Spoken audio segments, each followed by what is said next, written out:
There was one journalist who alleged that Sonam Wangchuk exhorted or referred to Gen Z protests in Nepal, protests in Bangladesh, invoked those protests. Sonam said that though my earlier speaker has spoken about Nepal, Bangladesh, but we do not need to go that path because for the last 5 years we've been following peaceful protest.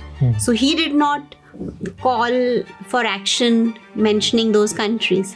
He just referred to an earlier speaker and said that we will not be following that path. And that is what this reporter was asking. And even to that question, he answered that I don't know if this is a Gen Z kind of a thing. What politics do you see behind his arrest? All the grounds of detention, if you see the merits, they are using the same language of the trolls, which have been used for the last 1 year to character assassinate and to defame him. And most of those allegations have been fact-checked by independent third-party agencies, and they have been proven to have not been ascribed to Sonam Wangchuk. So, first of all, the grounds of detention are flimsy. What the media has portrayed that the Ladakh is back to normalcy, but it's not back to normalcy. It is not back to normalcy at all. It's not back to normalcy. Forget others. There are rumors that they are planning to detain me under some thing which I don't know. So I haven't gone back to Leh for 2 months. No, are you saying that as long as Sonam Wangchuk is not part of the negotiation with MHA on demands for statehood and 6th schedule, Ladakhis would not welcome that decision? Even if MHA decides to give statehood and 6th schedule status to Ladakh? Know that by keeping him out, if they do any talks, no matter what they give, even if they give gold on a platter, the Ladakhis are not going to buy it. Whatever solution they reach, people won't be satisfied with it. How is his mental state? Has imprisonment dampened his spirits? Still, though these rumors were there, it came as a shock to us. So we both try to be optimistic, hopeful, resilient.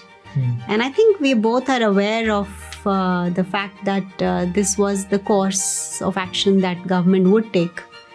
Because Does he have access to outside world in terms of access to newspapers or television media? He gets newspapers, but they cut out everything that has reference to him. So he knows that, okay, today I must have come on the first page or third page. There are anxieties, there are apprehensions. How are you dealing with all these emotions? It is a roller coaster, not just day on day, but intra-day. Like morning, there is something positive happening. Afternoon, there is something, to deal with. Sonam Wangchuk has stayed away from politics, but there is speculation in Ladakh that if Sonam Wangchuk comes out of prison, he might float a regional party and he might contest election because his stock in Ladakh, in that region, has gone through the roof. No, I think... Is he likely to join politics? I think...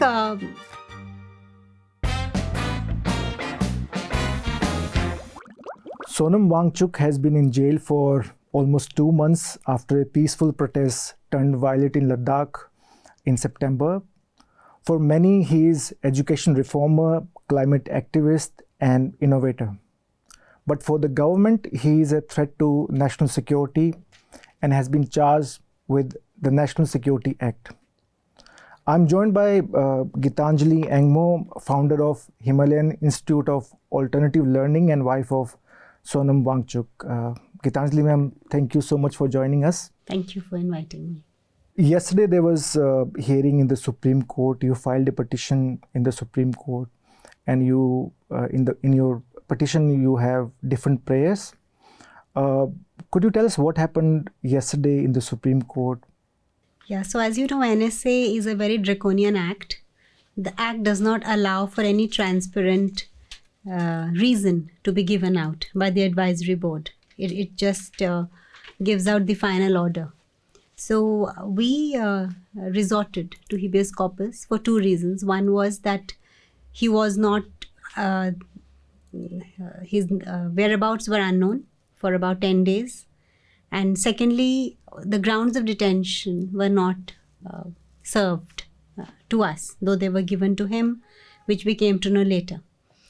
So the reason habeas corpus was done is so that in addition to the advisory board, there is another recourse to justice. The advisory board to Ladakh administration.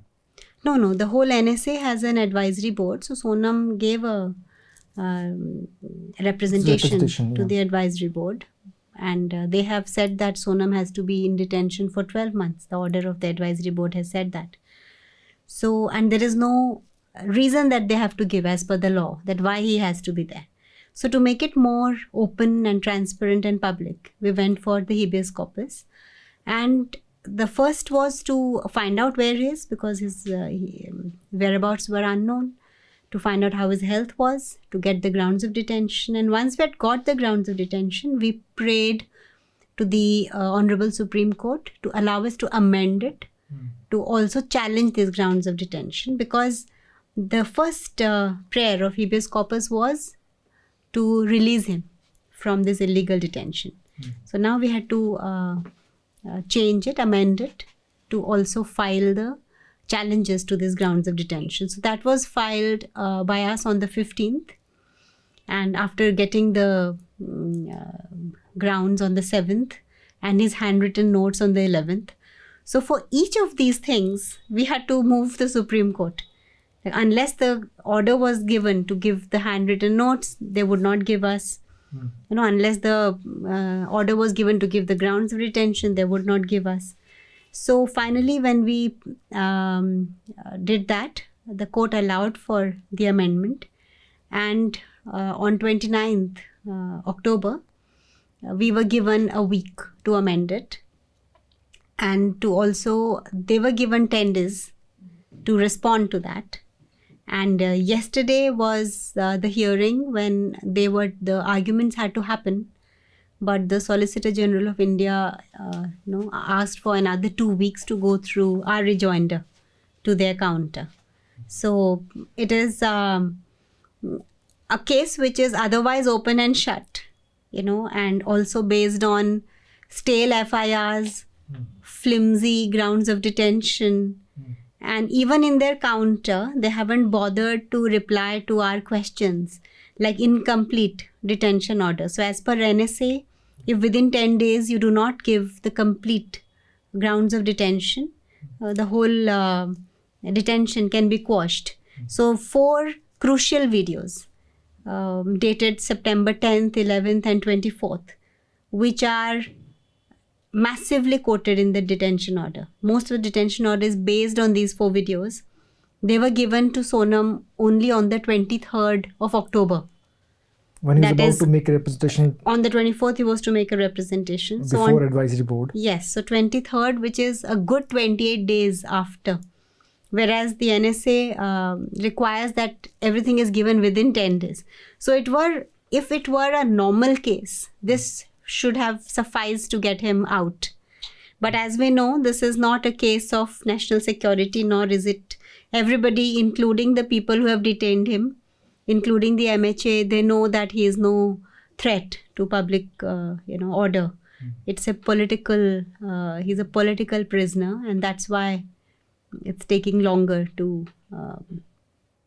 So it's not only the grounds that you're challenging, the merit of those grounds in the detention order, it's also the procedural irregularities or lapses that you're challenging. So most of the NSA cases that have been solved are based on, several of them on procedural lapses, because that's a very important part of the whole process also. Because that tells you whether it has been a fair or unfair detention. If there were really any cause for it.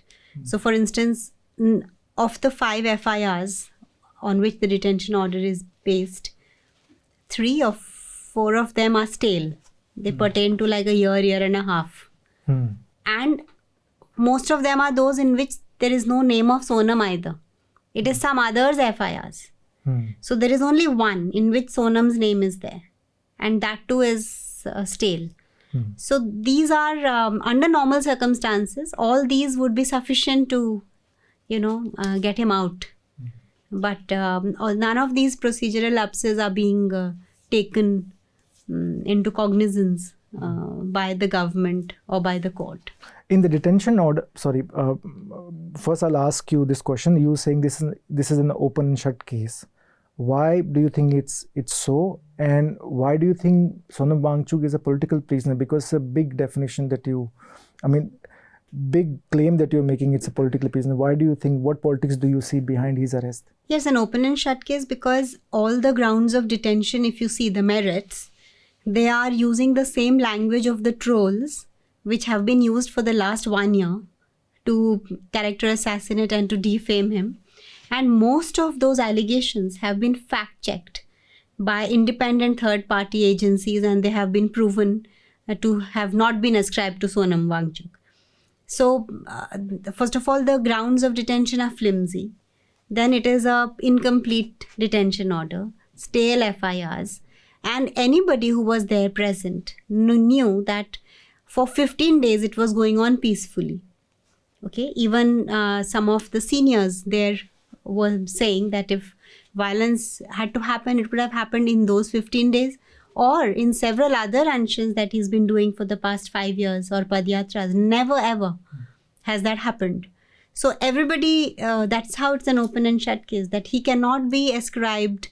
And even the video that's been mentioned of 24th September of Gen Z having incited is wrongly attributed to having been done in the detention order it says video from the Anshan site. But it is a PTI interview that happened after the event had happened at 5 p.m.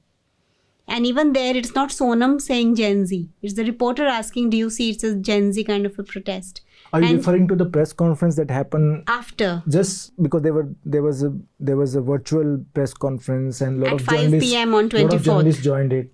Yes. So referring to that press Yeah, conference. the PTI, video. Yeah, there was one journalist who alleged that Sonam Wangchuk exhorted or referred to Gen Z protests in Nepal, protests in Bangladesh, invoked those protests. So in fact, he was referring to the September 10th talk by Sonam when the Anshan started. It started with a prayer, Sarva Dharma Prarthana Sabha, where all religions joined to pray. And after that prayer, there was a talk by somebody who mentioned Nepal, Bangladesh and Sri Lanka. And referring to his talk, Sonam said that though my earlier speaker has spoken about Nepal, Bangladesh, but we do not need to go that path because for the last 5 years, we've been following peaceful protest. So he did not call for action mentioning those countries. He just referred to an earlier speaker and said that we will not be following that path. And that is what this reporter was asking. And even to that question, he answered that I don't know if this is a Gen Z kind of a thing, because it has never been seen by Ladakh youth, and hopefully it will never be seen again. Right. Beyond the legal case, you have met Sonam Wangchuk 8-9 times, you just mentioned before we started the interview. How is his mental state? Has imprisonment dampened his spirits? So I think he was ready for this because even though this was a demand of every Ladakhi, but he had become the face of it. He had become the prime mover. And he was the lever, that kept the momentum going. Even though there were seniors and everybody wants, he's just the voice of every heart, but he had become the voice of it. So he knew that at some point his voice will be silenced. And for a month before that, there were rumors that he would be detained. There were FIRs could be, made against him, or he could be detained under PSA and all of that. But still, though these rumors were there, it came as a shock to us. The fact that the independent violent event that happened the other day while he was in another, spot could be ascribed to him, and that they would use that to detain him came as a surprise for us. It was not something that we thought would happen, because it was already the 15th day and everybody there was saying that for 15 days, every day there would people going meeting and doing it in a peaceful way. So how would you describe his mental state in Jodhpur Central Jail? So I think he is a very strong person and resilient. And I think one of the persons he is meeting regularly is me. So we kind of strengthen each other's mental, states. So we both try to be optimistic, hopeful, resilient. And I think we both are aware of the fact that this was the course of action that government would take. Because he was a tough negotiator, and the government wanted to keep him out. That's why even though he was nominated in July to be in the apex body, though for the last 4 years when he was supporting from outside, he was supporting without any positions, but for the cause. And only now they had nominated him, but government still didn't want him in the talks. So he is aware that, but I think the government should wisen up and know that by keeping him out, if they do any talks, no matter what they give, even if they give gold on a platter, the Ladakhis are not going to buy it. They are still not going to win the elections. Whereas if they show that statesmanship, that grace, and include him in the talks, it's only then that a common Ladakhi on the road will feel confident that yes, Sonam Wangchuk was part of the talks and what we have got is the optimal solution. So it is in the interest of the BJP and the MHA and the top leadership to include him in the talks, even if they're thinking about their victory and the next elections. Otherwise, whatever solution they reach, people won't be satisfied with it. No, are you saying that as long as Sonam Wangchuk is not part of the negotiation with MHA on demands for statehood and 6th schedule, Ladakhis would not welcome that decision, even if MHA decides to give statehood and 6th schedule status to Ladakh? How would the Ladakhis respond? Because ultimately the ultimate goal was to have those demands. Yeah, but it is not so simplistic that there is a statehood or there is 6th schedule. Right. There are many nuances, there are many clauses, there are many detailing. It's a formation of a new state, a UT or a territory. So there will be a lot of discussion points, and like how many councils, how many districts, how many legislative members, how many tribunals, how is environment to be handled, how many high courts. There are a lot of things inside of it. So what I'm saying is Sonam being there for the talks is the only way the government can win the people. That, it has given something which people want. Because they'll only trust if Sonam has been there as part of the talks. If they do something without him, then there won't be that trust, because already there's trust deficit for the last 5 years. And so it is in the interest of the ruling party to include him in the talks. I mean, if they're thinking that they will arm twist by using force, keeping him in and dishing out whatever, and based on that, they have pushed the elections now by 6 months, they think that whatever they will do here and then they'll hope to win the elections, it will not be so. It was seen the last time they lost big time. So BJP has right now a very low trust factor in Ladakh. And it continues to increase the deficit the longer they keep Sonam in detention and carry on talks without him. Even lay apex body stakeholders who are negotiating with the central government, their first demand was the release Sonam Wangchuk and also quash cases against people who were arrested or detained at the time.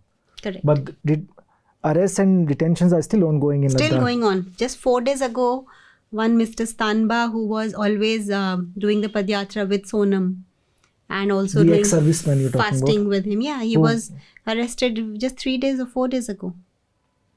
So there's a huge mistrust. No, there is still this fear mongering happening. What kind of fear mongering are you referring to? Yeah, this arbitrary arrests. If somebody is talking something on social media or making some video, the police call comes, they are called for investigations, interrogations. Still, a lot of people are behind bars. They haven't been bailed. Even those who have been bailed, their charge sheet is expected in 30 days. They are also scared that what the charge sheet will be. So a perfectly beautiful place which, I have experienced, where we don't even lock our doors to the homes or cars when we leave it in the marketplace. There's so much trust that people live with, in communities. It's a very different, wind that is coming in and making it not a beautiful place that it used to be. So what the media has portrayed that Ladakh is back to normalcy, but it's not back to normalcy. It is not back to normalcy at all. It's not back to normalcy. Forget others. There are rumors that they are planning to detain me under some thing which I don't know. So I haven't gone back to Leh for 2 months because there is a rumor that I should not go back because for some reason they may detain. Because I'm the... So you haven't gone back to Ladakh because of this apprehension? Yes. Or you are staying here because you have case going on Supreme Court? No, and it's closer to Jodhpur also. No, but I could have always gone back for 3-4 days because I have left the whole running and management of Hayal for now 2 months.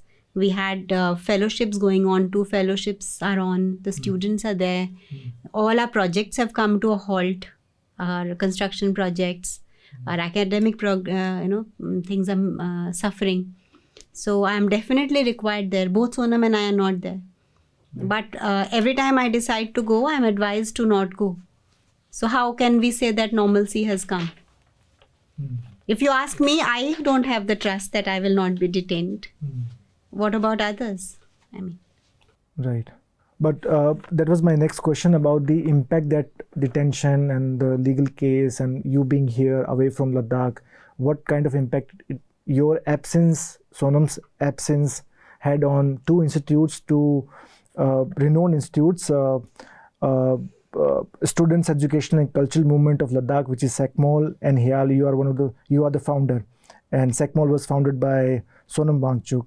So you were referring to the impact of fellowships, and I am here and I'm not able to train students or do other things. Yeah, Hayal also has been founded by both of us. Right. And I would say that the entire project has gone behind by 2 years. We had to start our K-12 school this year, kindergarten to 12, within the university. The teacher training fellowship had to be stopped in between, which had just started. And even a year or more before, the Ministry of Home Affairs had started calling various our donors, especially the PSUs, to not give us funds.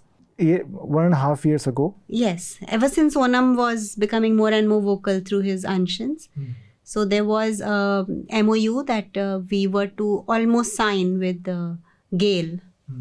And which they posted on the social media that they landed and tomorrow we are going to sign. And then the call came to them that don't sign it. It was huge. It was about, I think, 15 to 20 CR worth of CSR. So we've been suffering since last 2 years. The UGC application that I have filed in 2022, it has been kept on hold. Even though we were invited to give a talk to all the VCs through the UGC platform that this is how a university has to be in future. So our UGC registration is kept on hold. Our funding was curtailed. People are being asked actively to not support us, And then from August, this land that was... land allotment was cancelled. So we have to now file a case, So when you're building an institute, every ounce of it goes in brick by brick building it. And any such event, takes you back by 2 years, 3 years. So for the last 3 months, especially for the last 2 years, all these delays, like we had to start our postgraduate courses from last year. But this UGC thing which was to happen, it was It was told to me by the education minister himself when I met him that it will be kept on hold till Sonam is doing answers. When was it? November last year. I met Mr. Dharmendra Pradhan at his office. And this is what he told you? Yeah, he told me this. That it has been kept on hold because of Sonam Wangchuk's campaign or activism. He says for me, Gitanjali, Hayal and Sonam are one. So as long as he is doing this, this file will not move. And he said in as many words? Yes. So we have been suffering for the last 2 years especially, and for the last 3 months even more, because no positive work has happened. There is no new research that has happened, no new innovation that has happened, no new course that we had to launch has happened. You know, our school, the initiative, the Desert Flower K-12 school, which was to start, is one of the most innovative schools. And the whole pedagogy of that, which formed part of my PhD, would be displayed at the Victoria and Albert Museum in London, along with Hayal as the education for the future. And that suffered. But Sonam did ask me 2 years ago or more that if I do this, it'll impact Hayal, and what do you think? So he is more the activist, you would say, you know, who fights for causes of environment, and I'm more the institution builder. You know, I believe in leaving a legacy which impacts maybe next 50 years, 100 years down the line, you know. So these two work hand in hand only when you don't run into these kinds of issues. Otherwise, activism, institution building always comes at the cost of activism and vice versa. But 2 years ago, we had this conversation. He said that if I do this, you know, it will be getting like head on with government, and what do you think about it? But at the time, did you also plan if Sonam is arrested or detained or funds are taken away from our institutes, if FCRA is cancelled, how are you going to overcome these challenges? So the running of this Hayal was in a way handled by me end to end. But yes, of course, the non-registration of UGC and the funds are impacting negatively. But we didn't know that they would come to us so vindictively. The witch hunt would stoop to this level that, you know, without having any case of lease, of the land lease, you would cancel the land allotment, because it is not our fault. It is their delay that they don't have a lease policy. We've written to them again and again. So this came as a surprise that despite we being on the right side of law on every aspect and being compliant, because I'm an MBA and I've worked in the corporate sector with multinationals and consultancies, the big four and all of that. So I know how to be compliant and how to keep things in order. And if you are a beneficiary of MNCs and PSUs, you have to have a certain level of, you know, documentation, compliance and all of that. So despite giving them everything which is in order, they are just creating a smoke screen of lies. You know, like they are saying that Hayal has, a flouted FCRA. Now, we have given them that FCRA is needed if you get donations. Okay, so SecMol and Hayal are two different. SecMol had FCRA, which was cancelled after. That I'll come to. Even those are very flimsy cases. And we've also reported on SecMol's FCRA cancellation. So Hayal had applied for FCRA long back, but first time when Sonam did answer, this IB officer came, and they were after this FCRA. We will not let it go through if he continues. So Sonam said, okay, we don't need it. Because for him, Ladakh's, you know, this protection and democracy was more important than an FCRA if one had to trade. And we have not taken donations. I don't know why the whole, all these trollers are still going on and on about it. Anybody can sell one's products or services through a service or a, you know, product agreement. So it is not a donation that has come to Hayal. Is this you provided your services? Yeah, research services, action research for ice stupa, for passive solar heated buildings, which are innovations the world is looking forward to and looking up to, and is a pride of what a university can do in India. So we have sold our services, but still they are creating this a smoke screen, and we have independently written to so many agencies, and yet a new agency asks for the same questions again and again. So all of these things are unnecessarily keeping us, we have to stay at the same, we are running to stay at the same place. Whereas all these energies in the last 2 years, which we have just used to stay at the same place, to remain afloat, could have really by now taken us to the next level. And Hayal has a potential to become one of the best top 100 or top 50 universities in the world, from the presentations that we have made across to Harvard, Oxford, Cambridge and all of that, and received standing ovations about our innovations and pedagogies. Right. Beyond Hayal and Sekmol, I wanted to ask you, when you were talking about your meetings with Sonam Wangchuk, could you tell us, our viewers, kind of conversation you had when you met him? So I think it's very positive and nice. First time when I met him, he said he wanted encyclopedia, children's encyclopedia. So I took it for him. So why did he ask for children's encyclopedia? I think it's interesting, to read. And then next time he wanted advanced learners dictionary, so which I took for him, and in addition other books. And then he said, I'm beginning to pen down my memoirs. And we decided, why not you may write a book about it. And so I gave him Sri Aurobindo's Tales of Prison Life. That's his memoir when he was in prison. In Alipur jail, when Sri Aurobindo was there for 1 year. It's very positive, and he had experience of divine, So I joked with him that you promise me that you will, by the time you come out, you'll be enlightened, like Sri Aurobindo. So, so those kinds of books. Now he wanted something on behavior of ants. And so I was looking for, I didn't find... Did you ask him why you want to study the behavior of ants? No, I know why. Because the kind of team building they display, and I already know his mind and why he's asking for certain books. And so he's, I think, using his time well. He's doing Surya Namaskar, he's exercising, he's walking, he's reading. And he was busy preparing his representation.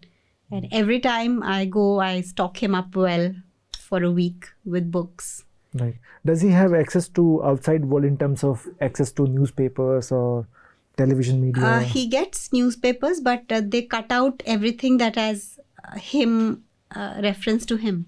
So he knows that, okay, today I must have come on the first page or third page, about So me. the next time you meet him, do you inform him that these were the stories about you that came out newspapers on the media?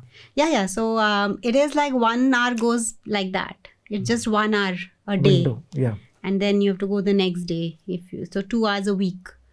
And so I note and go whatever I have to convey. And he also notes and brings. But it's so interesting that most of what he has written that I should do, I've already done. By the time we meet. So there is a lot of similarity of thinking and approach. And even when I filed the habeas corpus and all of that, we hadn't planned this.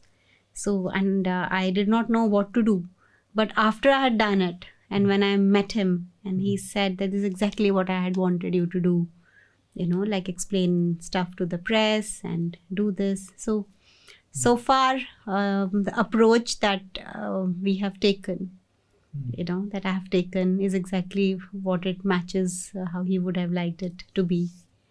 And he's aware that, as I told you, that this is not a normal case, neither of NSA and nor of he being any threat. So it has other connotations, and he is mentally prepared to rough it out as much as required for the benefit of Ladakh and for the cause for which he was fighting.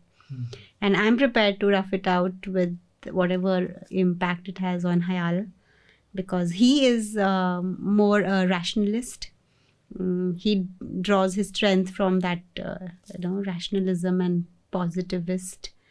I am a spiritual seeker and I have trust in the divine. So I draw my strength from the fact that nothing in life comes to you just like that. It always comes to teach you a lesson or to open up your comfort zone, to include larger perspectives. So we know that there is something good that will come out of it. Always when difficulties have come in both our lives, they have catapulted us to something better and larger. So is this the most difficult moment in your life? Because, I've seen your interviews, you answered all the questions in calm and composed manner, but behind that veneer of being calm and composed, there are anxieties, there are apprehensions. How are you dealing with all these emotions? It is a roller coaster, not just day on day, but intraday. Like morning, there is something positive happening. Afternoon, there is something, to deal with. And in addition to this court case, there are still summons and queries coming from IT department, from this cancellation, that cancellation. And these queries are related to your organizations, SECMOL and HIAL. And yeah, because they are trying to frame us from all directions, because they know that this NSA is going to fall flat on the face, very soon. So there is this judicial inquiry that they have started, which to me is going to be as much of a farce as was the advisory board. These are all farcical things, which are the national machinery which is at the disposal of people in power to use or misuse. So you can't actually really rely on all of these things. So one has to be ready for whatever, pans out. And I think my training I'm a black belt in karate. So my training has always been that what doesn't kill you makes you stronger. And every time there is a new punch or a new attack, it's a opportunity and occasion for you to learn how to deal with it and to maneuver it, to either defeat it or to learn to, protect yourself. So I believe that it is making us better human beings in understanding. I had no clue in the last 2 months the way judiciary works, the way politics works. So it was a complete new understanding of what constitutes these corridors of power. And I must tell you that a lot needs to be done in this country, and similarly for him, there is a lot of introspection, reflection, meditation, I think, that he's going through. And it definitely will lead to something better and positive, both inwardly in us and outwardly on the work that we have to do in future. Right. My next question is slightly different. It veers towards politics.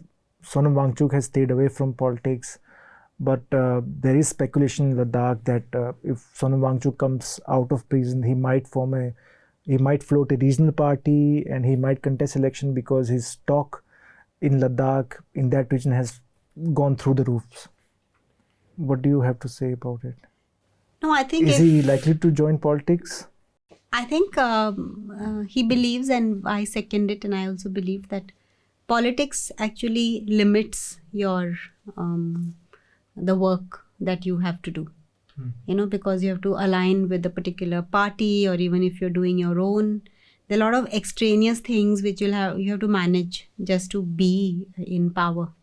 A lot of energy goes in that, and I don't think he's interested in that. He considers himself an educator, an innovator, and I think people who have left legacies have been thinkers, educators, scientists in a larger way than in politics. He will continue, and we will continue, because politics finally depends on the voter and the consciousness of the voter, So more than politics, as an educator, when you are uplifting the consciousness of the people, making them more empowered and better thinkers, I think you are leaving a better legacy and doing more work than that you would do in politics. So I don't think he has any interest in joining politics ever, because not just in the past elections, but even before that, he was approached by all the parties to be fielded as their candidate. I mean, all the parties you're denied saying, BJP, Congress, Aam Aadmi Party, even regional parties, other regional parties. Yeah, all. But there is one reference in media in 2015 about New Ladakh movement, that there was New Ladakh movement and there was Ladakh Autonomous Hill Development Council elections. At the time, there were independent candidates, and those independent candidates were supported by New Ladakh movement, whose convener, whose head was Sonam Wangchuk. And those candidates did not win any seat at the time, and maybe he learned his lesson. Maybe he was not as popular as he is right now at the time. No, I think I was not, I do not know about that in greater detail. Right. But I think it was an attempt to change grassroots level, Yeah, people saying it was formed on the lines of Green Party in the US, where the main themes were sustainability, sustainable development, the themes that he ascribed to even now. Yeah. So even when you do an innovation or come up with an idea, by the time the world catches up to it, there is a time lag, So when you're ahead of your times, there is always the time people take to So now do you think up. it's the right time? Because maybe people may have caught up with the idea of sustainable development, looking at the fragile ecology of Ladakh. Yes, but in Hayal, we have a school of social and political leadership. So we would like to create future politicians, than be one. So it'll be like the convener who is like Bal Thackeray, like he wouldn't fight elections, but he would.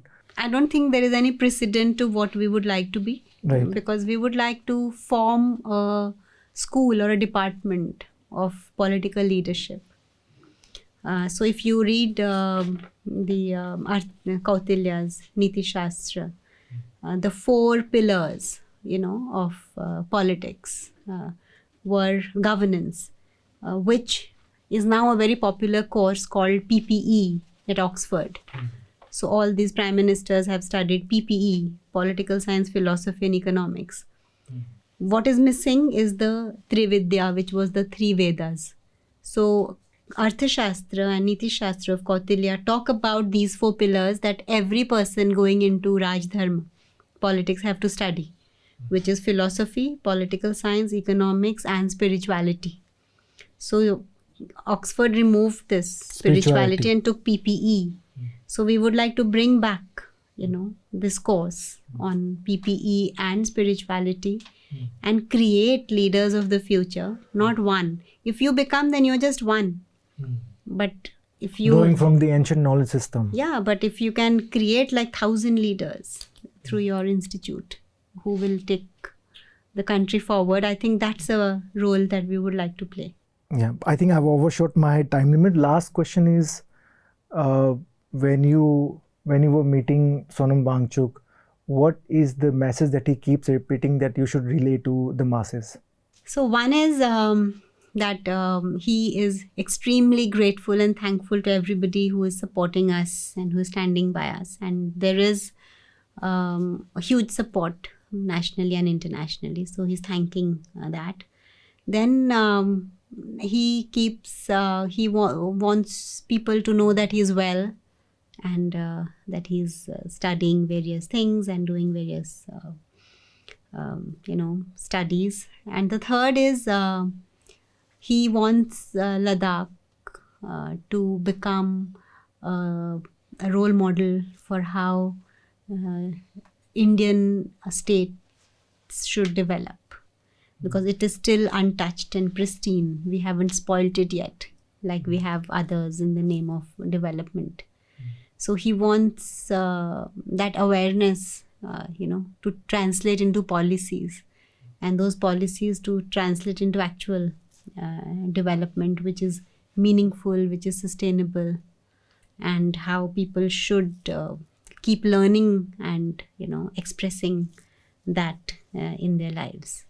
So he continues to remain in jail or outside of it, an educator and an environmentalist and an innovator, which is he's all of these three at heart. Right. Last question. Do you think, or there is an apprehension that in the name of development, Ladakh's ecology could be destroyed unless the government grants constitutional safeguards to Ladakh? Yes. So the reason is that it is a very different place than rest of India. It is high altitude. It is not tropical. It is not so green and lush. It is a desert. It is minus 30 degrees in winters. So there are ways of living life, which are very different from here. The resources are different. The way people do are different. So all that we expect the government to take cognizance of is not to cut, copy, paste the solutions of here to there, but to take that environment into account and make policies which are good for it. Like for instance, there is no water there. Okay, so you cannot have flush toilets as a solution there.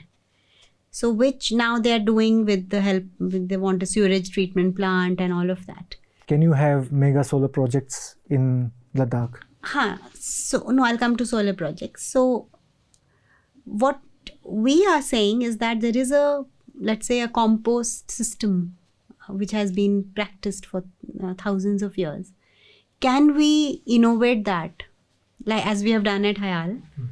You make it an attached, but it is, a compost toilet which becomes manure, and innovate specific to the region and scale up as an enterprise so that the environment is protected and stays. It's not anti-development. All we are saying is you take that ecosystem, cognizance of that, and build innovations which further it rather than destroy it.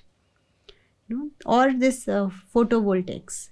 Don't just remove the herders and take away their lands, but innovate what we've done at Hayal, that we've experimented with different transparencies of photovoltaics and what grows underneath, and give that solution to that village, that if we come to your village, we will be generating this much fodder for your Pashmina goats who are dying in winter, because they don't get. So they'll welcome your,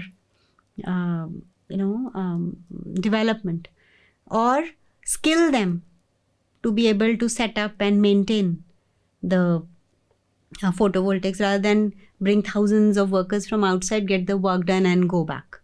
So all we are asking is that development should empower the youth there, make them more skilled.